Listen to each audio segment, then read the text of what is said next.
Ari Rosenbaum here with another fun-filled episode of that 401k podcast. This week's topic, we're going to talk about uh, how plan sponsors should remember that their 401k plan is employee benefit. Of course, first things first, that 401ksite.com. Sign up today. Anaheim is still up. We're probably like less than 4 weeks away. Milwaukee should be up probably, hopefully, by the time you get this episode. Sign up for that for September. Anaheim's great. Maybe the Angels are not so great, but Mark Langston's our guest. Very few times in the history of the conference do I ask Larry for a guest. And we got it. Actually, I think this is the only time I said, can you get, Mark Langston? We talk always about, the guests that we want. And it's always interesting. Sometimes we luck into a guest. I think Andre Dawson's a perfect example how we lucked into him because he was in Chicago at the time, probably got a discount on him. Steve Garvey was another great get. And, sometimes we have cancellations. We had a situation in Kansas City that I'll talk about, but, a lot of times people cancel. Unfortunately, we were going to have Houston in 2020. And it was canceled, obviously, for COVID and rescheduled for 2021. And in the interim, we originally had J.R. Richard as the guest, and then he passed away, and we got Phil Garner, which was a great guest. But there are a lot of times we've had cancellations in the past. I think Lee Smith was supposed to be for Chicago, and he canceled. Luis Gonzalez was like a last-minute cancellation in Arizona because he had COVID, and we went with Brandon Webb instead, which, listen, to go from a guy hitting the game-winning hit in a World Series versus a Cy Young Award winner, it's always fun. But we did have the Kansas City event.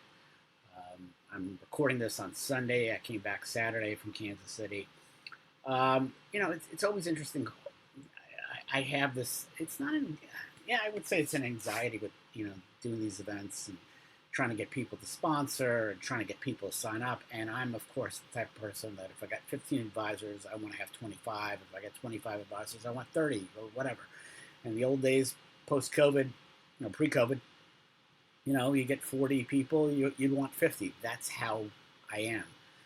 And it's always, hectic. You always have that little anxiety at the beginning and setting up because you're always worried sometimes you go to the event and they're not ready for you. And that has happened a couple times. St. Louis was an example where, you show up early and they're not ready for you. And the same with Arizona.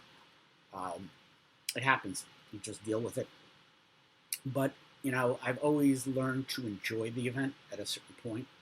And that's usually when it's, the athletes there and I, just breathe a little bit easier that I know that this is happening and it's successful and whatnot. And Rex Hudler was a great guest. Rex Hudler was almost on a Phil Garner level where he would stop talking, it was a running joke that Larry and I have. Phil Garner was our guest in Houston. He arrived a little bit late. He'd stop talking. Larry lost his flight for back to JFK. So that was that's always the Phil Garner moment that we talked about. But Rex listen, he has an inspirational story. You can get a Hall of Famer sometimes and you just don't get that kind of story. Andre was great. He's a Hall of Famer, but Andre was great when I asked him about the 1987 season and how he shamed the Chicago Cubs into signing him during collusion. Rex has an interesting story. Guy bouncing around left and right. Spent 10 years in the major leagues. He was a great guest. Everybody had a fun time. The tour was, as good. A little bit different this time because it was a game day, so you can't get in the dugout. Some of us stayed for the game. Loads of fun. And Kansas City's great. I think it's a great ballpark. Hope to be there again one day. And hope it's at that ballpark. I think it's a truly special place. And Kansas City, to me, is one of the most underrated cities in the United States. Just a nice little city. I don't know what it's like in wintertime. I always get asked about doing a Chiefs event. I don't know if I want to be there in the fall. I'm a spring summer guy, and I've kind of been avoiding the fall events at NFL stadiums. But it was great. I had a great time. I think a lot of people had a great time. These events are a lot of fun. As long as they're fun, I will continue to do them. And obviously, get support from plan providers, sponsors. And, there was that time in 2022 where we did not have an event because I wasn't having fun and scheduling the events and dealing with Yankee Stadium and this, and that. So hopefully they'll continue. They'll certainly continue this year. August, we'll get the MLB schedule, and then I'll just start to inquire about pricing. There's a couple of cities we haven't been to that now I've been to that maybe it'd be great for an event. Cincinnati, Pittsburgh, might run the event at the Steelers ballpark, and then be in the time for a game with the Pirates, because I don't think the Pirates are a really good draw, even though the stadium is fantastic and all that. But let's get to the topic at hand. So many times people forget why something was implemented or done. They lose their way. I felt that way when I was at the synagogue as a vice president. I lost my way, but most importantly, the people that I was surrounded by lost their way. There's so many 401k plan sponsors out there who forget why they implement their 401k plans to begin with. And, it's an employee benefit. Yeah, sole proprietors and spouses can have their solo 401k plans, which is its own headache. They're not subject to ERISA. Once you have an employee, that plan is subject to ERISA. It's an employee benefit. That's why you do it. No different than health insurance and free milk and coffee. And I always talk about that joke. Why do I always talk about free milk and coffee? When I worked at Geller Group, people didn't stick up for themselves or stick up for anybody. So, when I had my falling out with them, nobody spoke up for Ari. But, when did they speak up? When they stopped providing free milk for the Keurig machine. Yes, that's the only time anybody ever spoke up. A 401k plan is supposed to be a tool to recruit and retain employees. And you'll be surprised that there are not that many people that remember that or think that. And it's an exclusive benefit for 401k plan participants. I live in Oceanside. Everything else, everything is, the school district is just really a hiring call for the community. The school board just doles out jobs to people who they're related to and who they're not. And, they pay low wages for a lot of important positions like security guards. My daughter was getting paid more working at a restaurant last year as a high school student, than some people working for the school district as a security guard or a special education aide. And your 401k plan is not, unlike the Oceanside School District, your 401k plan is not a hiring call for your friends and family. The 401k is for the exclusive benefit of the plan participants. It's not to wet your beak or the beak of the people you know. And I always use the term wet your beak. I'm a big fan of the Godfather movies and Don Fanucci in Godfather Part 2. He got whacked by Vito Corleone, played by Robert De Niro, and he wanted his beak wet because he wanted, that couple of, shekels to drip for protection and all that stuff. You got to run the plane well. You wouldn't eat at a restaurant with a lot of issues in the kitchen if it's dirty. You got those grades to the Department of Health that may decide that, heck, I may not want to eat here. That's really a sign. And if you have a 401k plan, you got to make sure it's run well. It's like a public restroom. Make sure it's clean. We had a discussion recently in Kansas City. I met the security guard who was downstairs at Kauffman Stadium, and he was a really nice guy. Turns out he was a former teacher, now working the front desk at the stadium for security. And we were talking about Buc-ee's, and he asked me, "Have you ever been to Buc-ee's?" And I was telling him the story how I first went to Buc-ee's in Georgia, and my wife said, "Oh, what's the big deal? It's a convenience store." And now, anytime we're near a Buc-ee's, my wife wants to stop. And they have the cleanest bathrooms. on Earth, and we discussed that with the security guard. You know, again, I will always talk about the Fakakta law firm that I worked at. I actually mentioned that at Kansas City. Fakakta is a great Yiddish term. You should look it up what it means.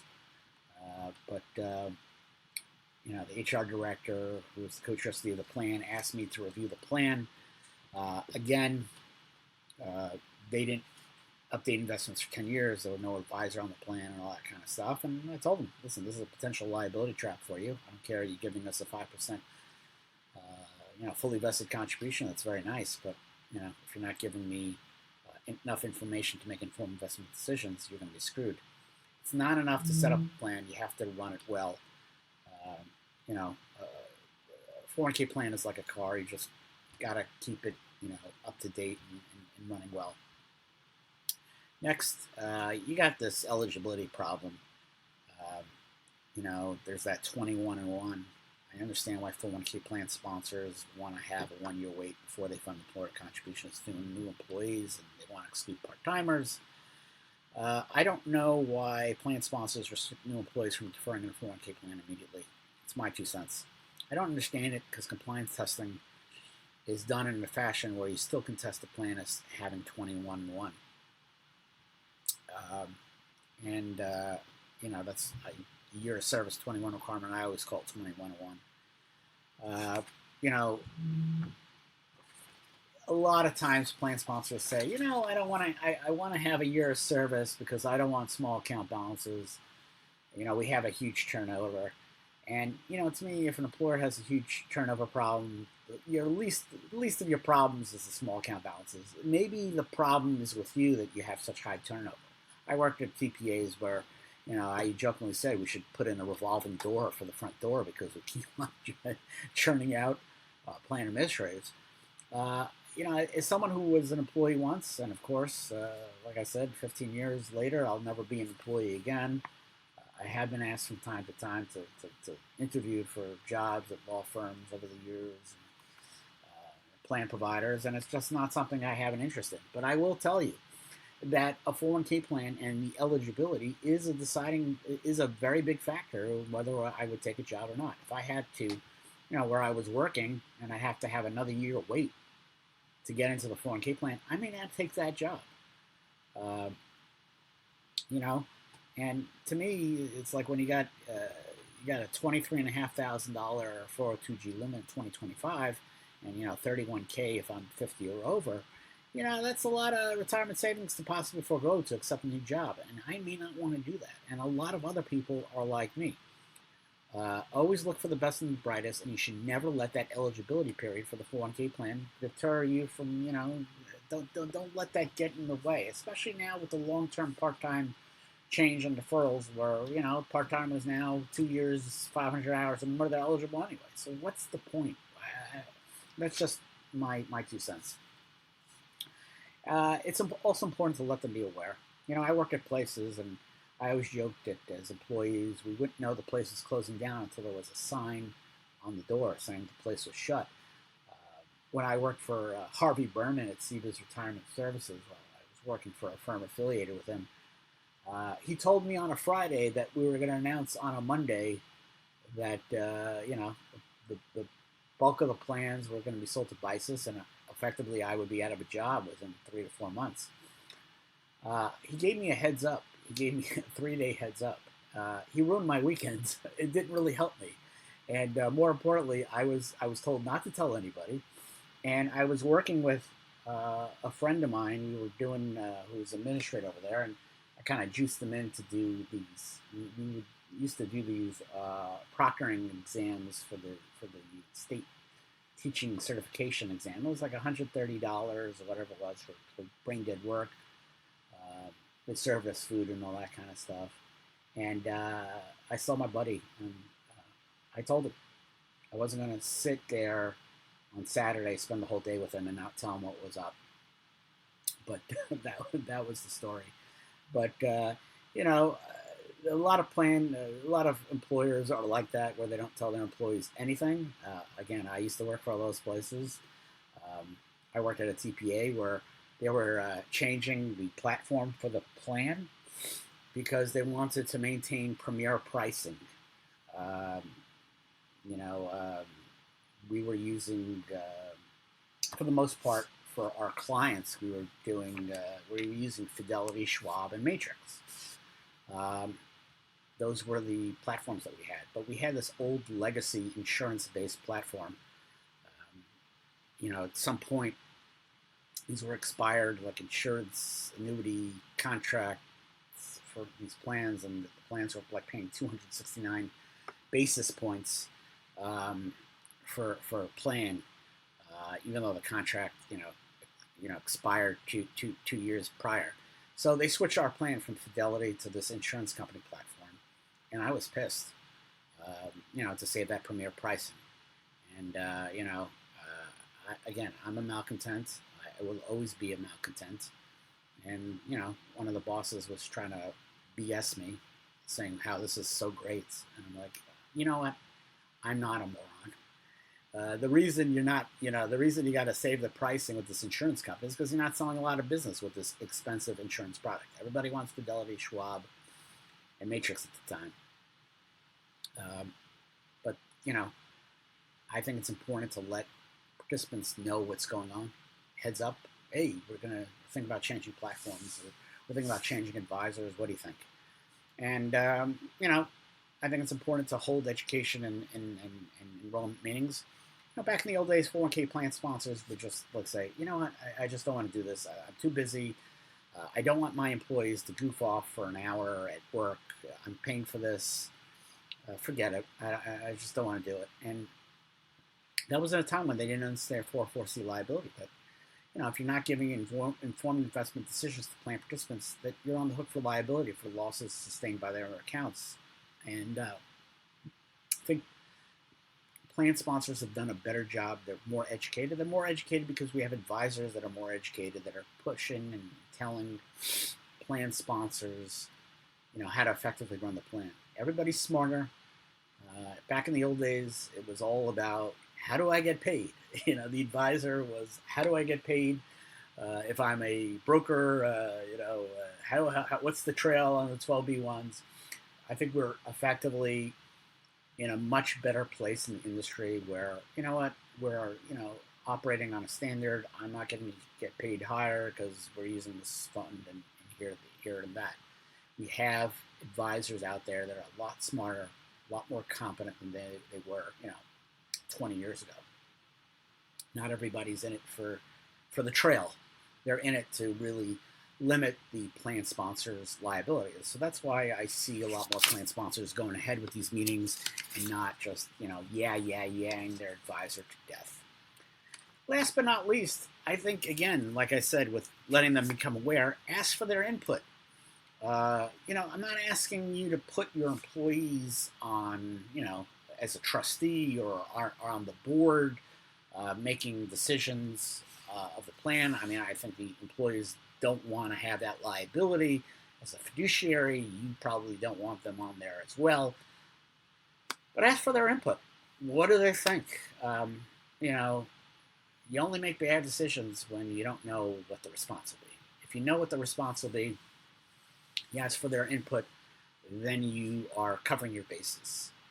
So many times in life, I'm a big fan, and I'm writing my third book. I'm like more than halfway there. I hit like a brick wall. I was trying to write it about 2 years ago, and I just couldn't. I had like this bad writer's block. But the book is going to be about my life and business too, and it's all going to start. Each chapter is based on like a saying that I have, and one of the chapters is on game theory. That I'm a big proponent of trying to see what the other side will think out. So, like, if you present,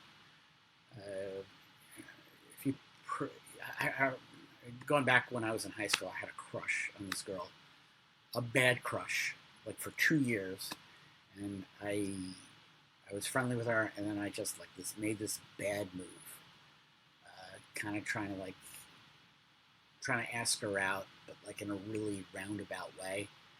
And I didn't think that she would turn me down.